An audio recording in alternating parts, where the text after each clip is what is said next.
So we're going to get through what we can get through today, and then we can always, I can go through the other stuff another time. At least you have the material. I will only test you on stuff we've been through.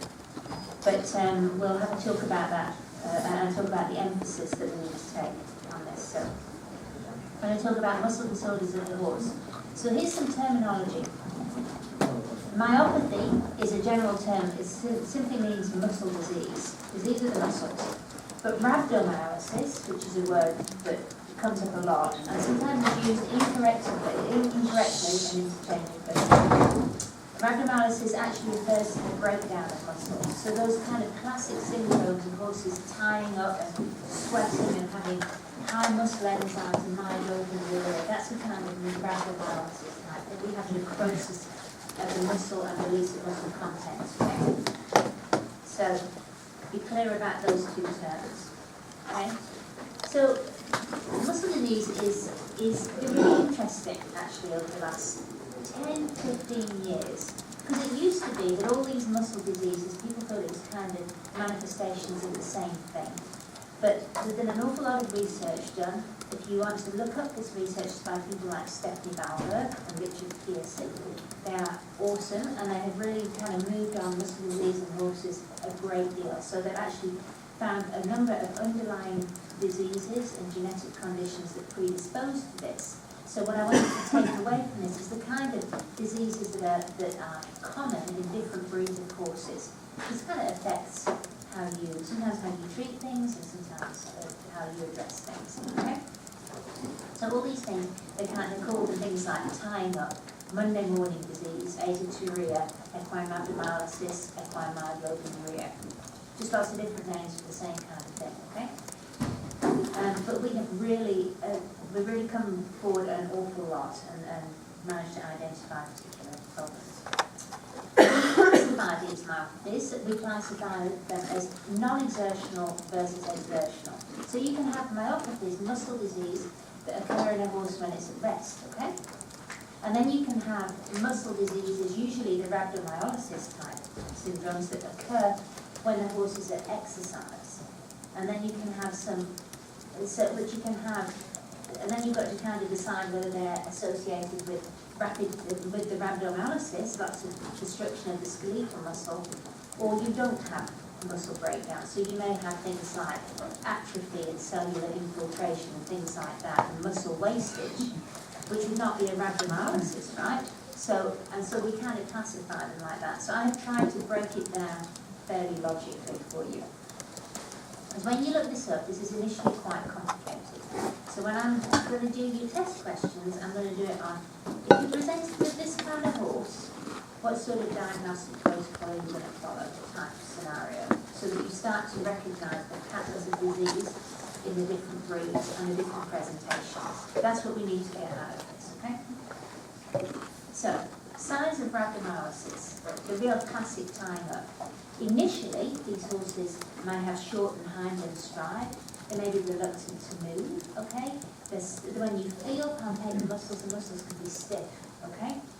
They can sometimes, people mix this up with severe forms of rhabdomyolysis. They get it mixed up with colic because these horses are kind of standing like this. They're often trembling, they're sweating, their heart rate is high, their respiratory rate may be high because it's really, really painful, okay? And they're anxious. They're a fight or flight animal, and they can't move properly, and they get more and more frightened. But also, it's really, really painful. And I think recognising this as a painful condition and dealing with that is really important, okay? Often, a lot of the pain is around the hindquarters. They're often sweating quite a lot.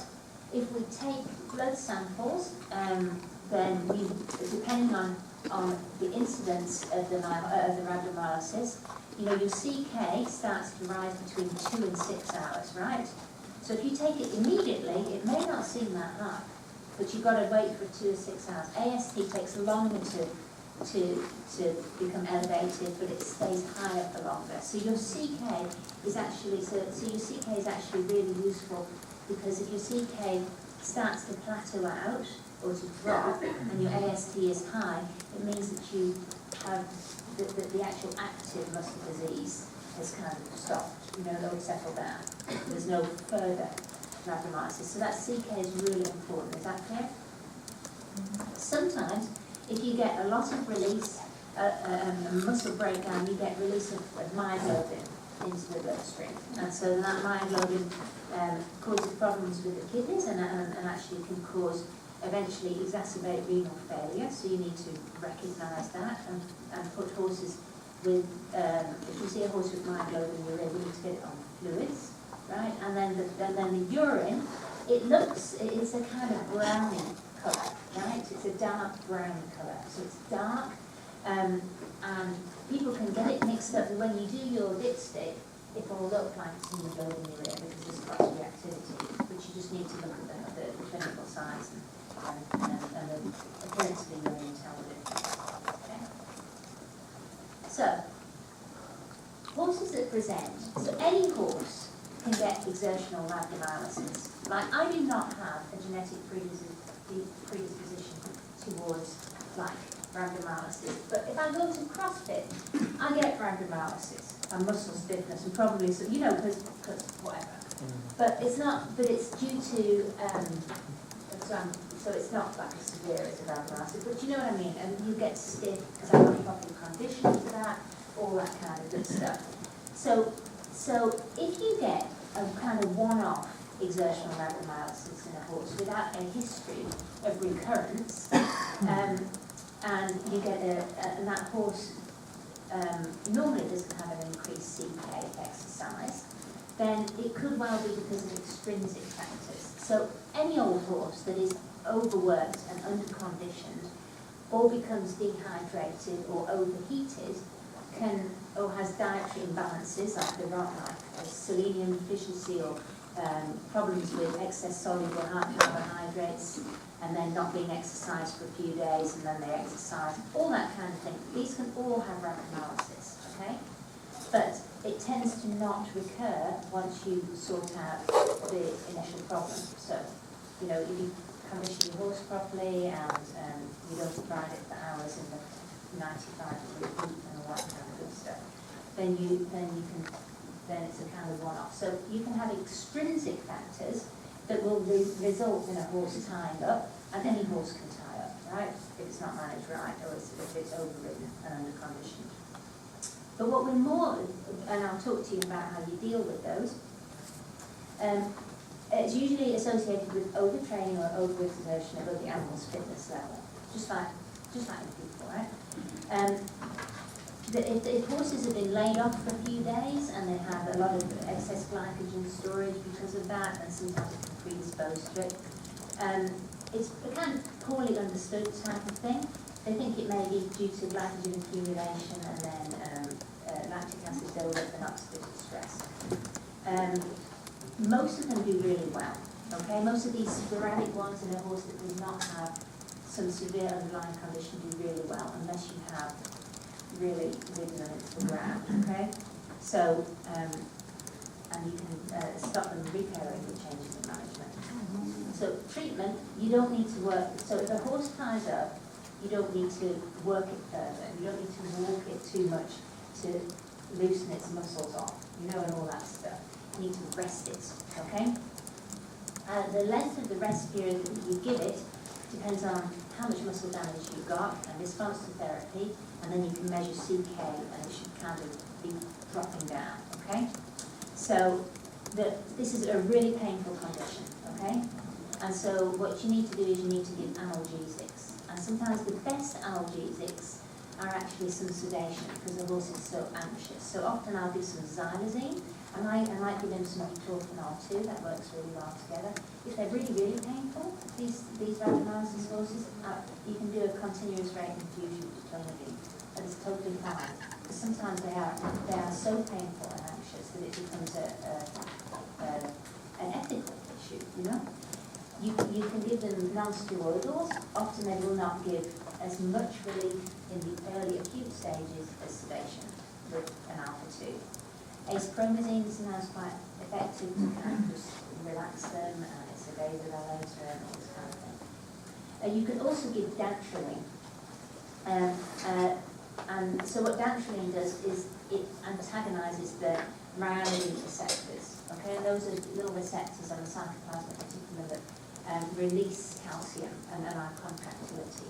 So it will reduce the amount of calcium being pumped out of the cytoplasm into the myocardial, right? And that's a good thing, because then that kind of excess contractility is controlled. Watch out if you've got HYPP horses, which we'll talk about at the end if we've got time, because those horses, those quarter horses that have HYPP and are prone to hyperkalemia, this can exacerbate that. And those we'll talk about a little bit later. So just always remember, quarter horses have a multiplicity of muscle issues, and it's always worth, and a lot of them are genetic. So it's always just worth remembering that. So if you get a quarter horse or a pain horse in, always think about the underlying muscle disorders. We're going to run through those. Okay. Chronic exertional rhabdomyolysis. So this is one of these are these horses that keep tied up. You know, you just can't get them right. And repeated episodes of exertional rhabdomyolysis and CK is increased. And they have an intrinsic predisposition. This is about the horse. This is not about the environment. The environment will contribute to this, but that horse has an intrinsic problem, okay? And there's a number of them that are common for different breeds, and this is important, okay? It's important you get the breeds. And if you're not great on breeds, you need to look at some pictures of breeds so that you recognise these. So recurrent exertional rhabdomyolysis. This is your classic racehorse tying up thing, you know?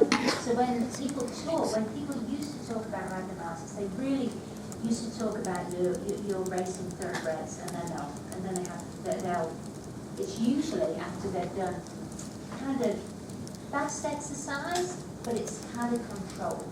Often it's not the flat out racing, because they're just, you know, it's often the kind of controlled gallop that they'll get it afterwards. Some of this is associated with stress, okay? But they can get back to racing. Recurrent exertional rhabdomyolysis happens in thoroughbreds, standardbreds, Arabians, and warmbloods, okay? Then we have polysaccharide storage myopathy type 1. I'm going to go through all these and explain them. And this is quarter horses, and then paints, and you know, obviously like quarter horse, like horse, offshoot. Warm bloods get it too, and draft breeds. And the draft breeds that get it are often those Belgians are very predisposed to it. Do you know the ones I'm talking about? They're like a sorrel colour with blonde mane, big old jokers, right? So that one I'll explain to you they have identified the genetic mutation, and you can test for that in these horses and know for sure whether they're heterozygous or they're homozygous or whether they're not, okay? So that's really easy to check for. Polysaccharide storage myopathy type 2 is again in quarter horses, paints, warm bloods, and some Arabians. I'm going to send you these slides. Don't feel like you've got to write anything down. But they have not identified a genetic marker, okay, or a genetic mutation. So that's the difference. It's it can present fairly similarly with some subtle differences. Tends to be, PSSM is more, type 1 is more common in certain breeds than in other breeds, so you just need to kind of get an idea, and it's good to have a little flow chart. I'll send you a flow chart. Remember malignant hypothermia? That's something that people get really excited about, but this is much more common. If you live in your paints and quarter horses, PSSM is really common, it's really common in draft breeds, but your malignant hypothermia, which is a genetic mutation in quarter horses and paints and Appaloosas, people get very excited about that. It's a lot less common, but it's worth knowing about, and we can test for that when we do our quarter horse screening tests, you know, our genetic tests, and I'll show you a picture of that at the end. It's important to you can test for that, but it is nowhere near as common. But obviously, that can cause problems. It's a real risk factor in anesthesia, Okay, so it's nice and nasty if they're genetically tested levels for that really desensitizing. And then there's a new disease which you won't see, well it's relatively new, and you might not see it in the textbooks, which is myofibrillomyopathy. So that's another genetic disease which predisposes to rhabdomyolysis, and that is more in Arabians and warm bloods. Okay, so it seems confusing, but it's just a case of I'll send you a flow chart and you just kind of work it through. Okay, so don't be over-faced by memorizing it. Okay. So recurrent exertional rhabdomyolysis is especially after a resident training. Other horses, like Arabs and standard breds can get it, racing quarter horses, and warm bloods may be affected, especially Ventuses, okay? It tends to be in animals that get kind of psyched up and stressed. It tends to be in stressful situations that it's worse. So some horses get it when they go to shows, for example, and some horses get it when you're working fast but you're trying to control them. So like, for those cross-country horses, it's often a bit poor when they're paced at a certain pace and they're kind of steeplechase type thing. All those extrinsic factors can make it worse. So if you can control all those extrinsic factors and probably reduce the incidence. They have not identified the genetic problem with this, but they really do think that it is a genetic susceptibility, and it does can have a kind of familial type of thing. So some horses of certain lines tend to be more predisposed towards it, okay? Some of these horses that are predisposed to it are sometimes ultimately your best performers. So it's almost like there's been a degree of selection. You know, it's like just being on the edge of being a high performer, and then, so. It's thought to be a defect in the ability of skeletal muscle to control intracellular levels, okay? So you get high contractility, high levels of calcium. There's a marked variation in the severity of clinical signs. So sometimes they can just poorly perform, they can fade a bit. Sometimes they can be a bit stiff, and sometimes they can be absolutely rigid and really sick with a massively high heart rate. The affected muscle groups tend to be painful, hard, and swollen. It's usually the muscles of the hind limbs that are affected first, gluteal, femoral, lumbar muscles too. Sometimes they'll paw at the ground and it's painful, so people think they're chronic, okay? So it's important to kind of just differentiate. They'll often have muscle fasciculations, and these horses can get so bad that they can recover, okay? We're going to check, to assess this, we check our blood biochemistry, okay, CK, AST, and LDH. CK is the most specific for muscle damage. It peaks at 2 to 12 hours. So you're not going to take it, when you do your tests and things, sometimes we do exercise tests on these horses. You have to wait a little while before you take the blood sample, okay? If it's only a mild problem and the rhabdomyolysis is not ongoing, then that CK can drop down to normal by about 24 to 36 hours. If it's continuing to stay high, or it's increasing, you know you've got ongoing muscle damage. Does that make sense? Yes. So, AST peaks at 24 hours, but that can stay high. That's how the half-life of that is really long. So can you hit a plateau with that CK and then? Well, it tends to, but you can, it'll hit a plateau if you have some ongoing muscle damage, you know? Because if it's just one insult, it'll peak and then it'll drop. Okay, but if it's kind of ongoing, then it'll stay high, or it could go up. But if it's just one big kind of episode of rhabdomyolysis in that day, it will go up and then it will go down. You see what I mean? So if it's plateauing or going up, you know that you have continued muscle damage. But if it starts to go up then go down, you know you're onto a winner. Okay. This is myoglobinuria. So it's kind of a nasty brown colour, right?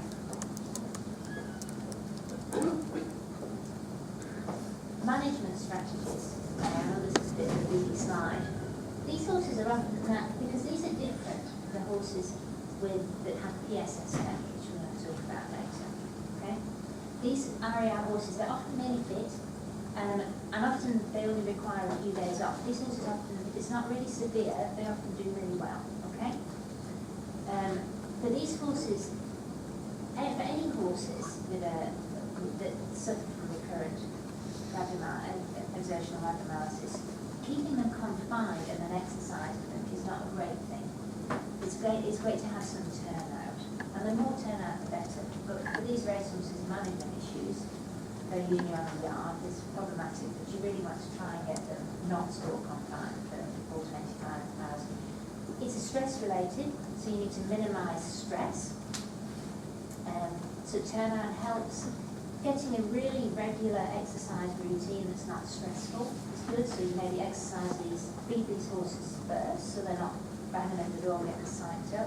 You exercise them first, so they're not following like the first string of going out and they're getting all excited in the store. You try and keep these horses as chill as possible. Okay. You can give Dantrolene to these horses, and it really helps. But of course, you can't compete them on Dantrolene, right? So sometimes people manage them to a certain extent during training, but you can't compete horses on Dantrolene. Okay. Sometimes mares in estrus are more predisposed. People don't know exactly why, but those horses, those mares that tend to get it during estrus, if you give them the ready-made, I'll try and guess, then that often helps them. Okay. So this is the same slide as before, because we're going to talk about we're going to talk about these other conditions now: polysaccharide storage type 1, type 2, and then malignant